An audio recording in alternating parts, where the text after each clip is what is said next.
As you all know, today is Ash Wednesday, and what a special and wonderful Ash Wednesday today has turned out to be. So once again, our thanks and appreciation and gratitude will always go to this great God that we always serve, who has vindicated me and the position that we took, who has shown once again his deep love for the people of Bayelsa and the John Nation. As you all know, there was no election in Bayelsa that the APC and their candidate won. It was a high-level federal conspiracy with collaborators from my party, those who aided and abetted and compromised to give legitimacy to one of the greatest political robberies in history. As you all know, over 21 people were killed in broad daylight in Nembe. And this country of ours is going on as if nothing happened. Even if it were your own chicken in your own farm or animals, 21 of them killed, at least somebody should be concerned. And that has been the lot of Bayelsa since 2015. I've had to grapple with a state that the federal government of Nigeria appears to have consigned deliberately to criminal elements and miscreants that have the backing of the federal apparatus in Abuja. And that's what they have been doing.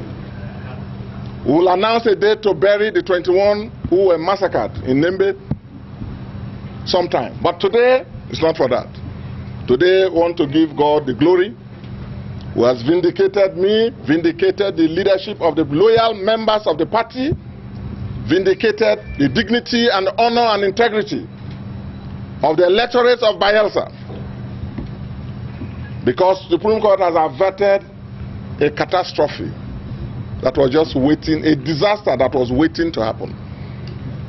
People wanted to impose governorship, a governor in Bayelsa, so that they and several other people will be in control of the affairs of Bayelsa. And the concocted results intimidated people, moved in the military and our nation's security forces, with INEC colluding. But today, like the Supreme Court did some weeks and days back, today they have reaffirmed their readiness to do justice. So we thank God Almighty, from whom all power flows. That's the only way people like us know how to. And that's why we will not stop praising this great God of heavens. But we also must thank the Supreme Court of Nigeria, who inspired everything else. Harassment and intimidation, directly and indirectly, with the blackmail and propaganda that has been going on.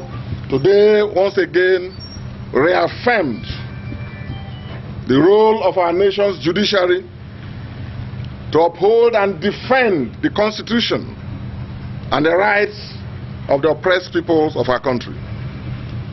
I commend the judiciary once again, particularly their lordships, my Lord, the Honorable the Chief Justice of Nigeria, and all my lords, the justices of the Supreme Court, for standing by our nation's democracy. Because all this hype about a review was an attempt to compromise, not just and destroy the judiciary of our country. Because if the Supreme Court is undermined and compromised and intimidated and destroyed, if the Supreme Court gives in to harassment, by which every verdict that emanates from it will be robbed of the aura of finality that has been conferred on it by the Constitution, then that would have amounted to judicial chaos and constitutional anarchy. That is what the Supreme Court has today reaffirmed against all odds. And so people like us, and I want to use this opportunity to call on all lovers of our nation's democracy to join us to always stand by and defend our nation's democracy.